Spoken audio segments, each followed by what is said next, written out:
Virgo, welcome to your weekly Sidereal Astrology forecast. This is for September 12th through the 18th of 2016. I'm Athen, and this is for Sidereal Astrology. If you are new to the channel, be sure to check out the link down below because the signs are different. All right, so Virgo, this week we have a lunar eclipse, making this another very important week here in September. It's all about changes towards this life path. So that's the nodes, right? The nodes and the eclipses. You know, the nodes is where the eclipses are. So it's all about these life path shifts and changes. Now, this lunar eclipse is going to be in your 7th house of relationships, of partnerships, of mutuality, cooperation, any type of agreements, legal matters for some of you. But anything that has to do with agreements or partnering with people or just the relationships in our life. So now the lunar eclipse, this status check, this awareness about this area. You'll likely notice some things are working for you in the relationship department and some things are not. And it's about letting go of what isn't working so you can continue to cultivate what is. And there's likely been a lot of old energies, a lot of old belief systems, old patterns and things that have been released over the past roughly couple years with that south node transiting that 7th house of yours, helping you release all of these older energies. So the lunar eclipse is now this last and final lunar eclipse having to do with releasing these 7th house partnership, relationship, unhealthy patterns, which is usually the south node, the karmic kind of energy. And so now the last and final one to see how you can sort of cultivate this, do it, see what's coming to the forefront and what you can let go of to continue to cultivate that life path of yours. So life path is actually shifting for you this year and particularly this month with the solar eclipse cycle that we're in to cultivate now your spiritual self, your 12th house. This is the house of your spiritual development, getting in contact with your beingness. This is the house, this is the last house of the Zodiac or of the chart, which is about connecting back to wholeness and surrendering and letting go. And it's through this surrendering, coming back into wholeness, that we find tranquility, we find peace, we find a greater connection to life and a greater connection to ourselves, which is that connection to our, what you might call, spiritual self or our beingness. So this is where there's a great focus point for you. There's a lot of positive energy here unfolding for you to cultivate the spiritual development, if you will. And that's been this year. So as you do this releasing here with these old patterns, these old belief systems, it is all this fuel and foundation for you to focus on and learn more about the importance of having this peace and tranquility in your life.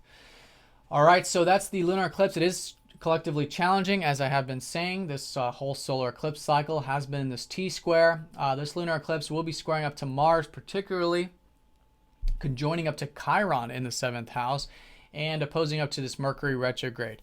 So let's first look at this Chiron energy.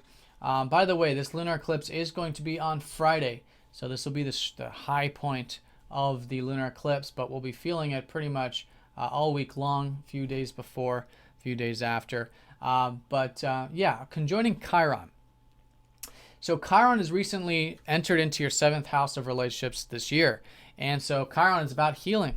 Chiron is about maybe some wounds coming to the surface regarding relationships. And now with the lunar eclipse in this conjunction, being aware of them, being aware of what these wounds might be.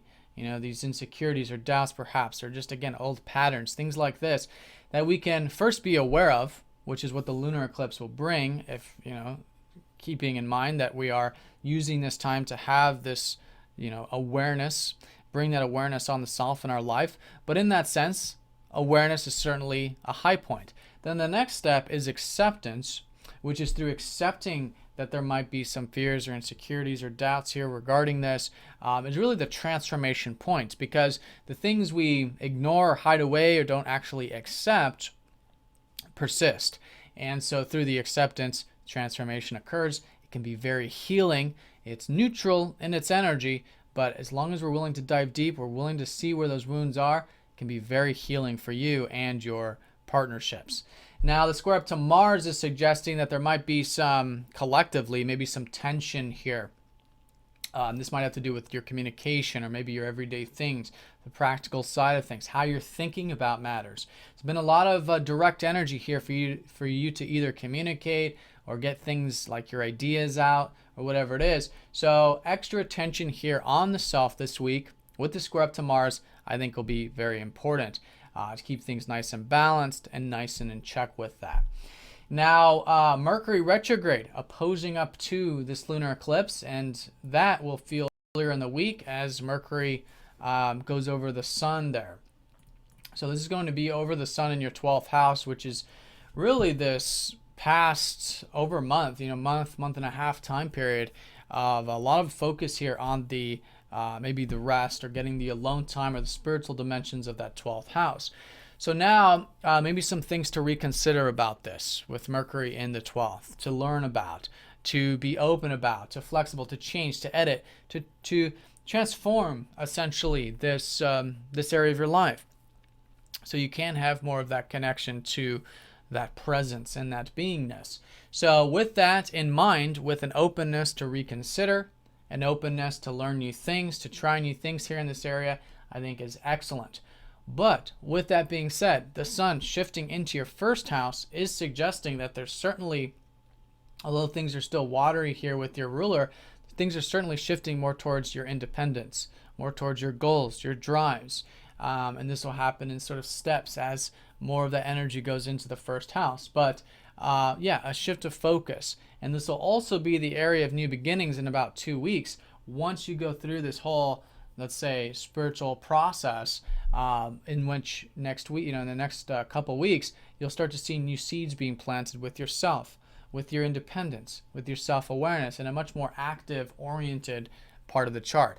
But things are certainly on the up here because Jupiter has recently shifted into your first, helping you see the importance of expanding your horizons, the importance of independence, the importance of pursuing your personal needs in life.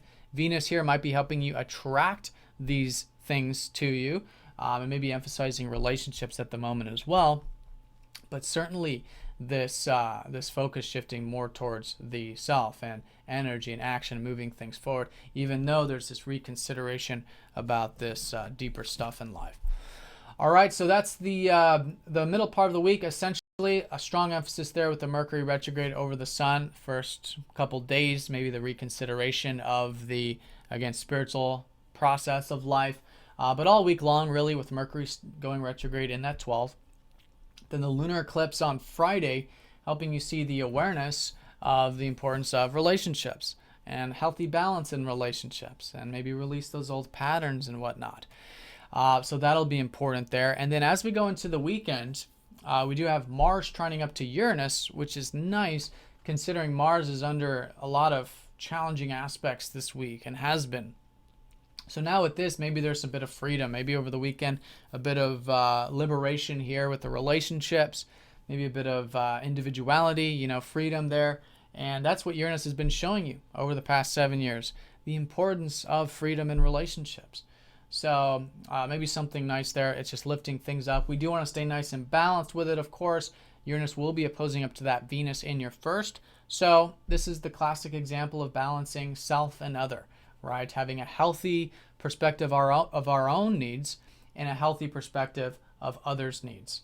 And cooperation, balance, harmony will be important, but in that way could be exciting, could be new, could be different there regarding the relationship stuff in particular. All right, so that is the week in a nutshell. Definitely an emphasis on the lunar eclipse, this awareness now of the importance of healthy relationships, releasing perhaps some old patterns, some old belief systems for you to then cultivate this surrender, to go with the flow, to cultivate your acceptance, your alone time, all of this tranquil energy. Could be healing here with the relationships and this extra tension on Mars with the communication, with the assertiveness, the drive towards maybe the ideas to help keep everything nice and balanced. All right, so Virgos, have a fantastic week. Thank you for watching, and I'll see you next week.